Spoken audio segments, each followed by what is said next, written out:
এগুলা কি করবা তুমি? ভর্তা ভর্তা খাবা? তুমি কি করবা?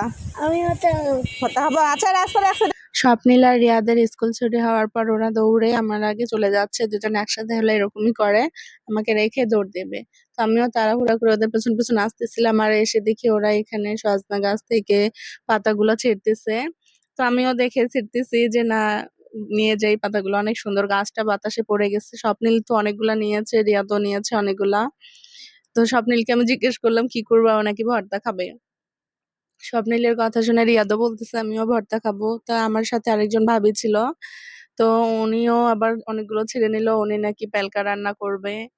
স্বপ্নিল তো এই যে 2 হাতে নিয়েছে, রিয়াদও নিচ্ছে। এগুলা তো পরে বাসায় নিয়ে এসে এগুলা ডাল থেকে ছেড়ে ভালো করে একটু ধুয়ে নিলাম। ধুয়ে এগুলা একটা ফ্রাই প্যানে দিয়ে শুধু জাস্ট টেলে নিচ্ছি, কিছু দেওয়া হয়নি। একটু কিছুক্ষণ আছে এভাবে নাড়াচাড়া করে নামিয়ে নিতে হবে। কিছুক্ষণ নাড়াচাড়া করার পর এই যে এরকম একটু নরম নরম হয়ে আসে, পানিটাও শুকায় যায়, কি সুন্দর একটু নরম হয়ে আসে, মানে সিদ্ধর মতো হয়ে যায়। এগুলো ঠান্ডা হওয়ার পরে আমি বটিতে ভালো করে কেটে নিচ্ছি।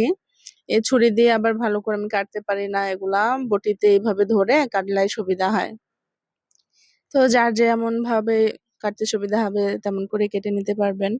তো এভাবে আমি একটু মুঠো করে নিয়ে ধরে ধরে কাটতেছি। এভাবে সজনা পাতাটা কেটে নিলে পাতাটার ভর্তা করব, তো মুখে আর তখন লাগবে না বেশি। যতটা পারা যায় ততটা এভাবে কুচি কুচি করে কেটে নেওয়া নিলে ভালো হয়। অনেকে আবার বেটে ভর্তা খায়, এক একজন এক এক রকম। তবে আমার কাছে এই ভর্তাটাই সব থেকে বেশি ভালো লাগে। এইভাবে কুচি কুচি করে কেটে নিচ্ছি। তো সবগুলো এইভাবে ধরে ধরে কুচি কুচি করে কেটে নেব। কেটে নিয়ে তারপর এগুলো তো ভর্তা করা হবে। তো এখানে আলু ম্যাশ করা আছে, মাছ ভাজা ম্যাশ করা, তারপর শুকনো মরিচ, পেঁয়াজ, এগুলো লবণ দিয়ে ভালো করে এখন মাখানো হচ্ছে। তো মাছ দিয়ে সজনা পাতার এই ভর্তাটা কিন্তু অনেক ভালো লাগে। আজকে আমাদের আবার আলু দিয়ে শুটকির ভর্তা করা হচ্ছিল। তো ওখান থেকেও আবার একটু আলু নিয়ে রেখেছি, আলুটা দিলেও ভালো লাগবে।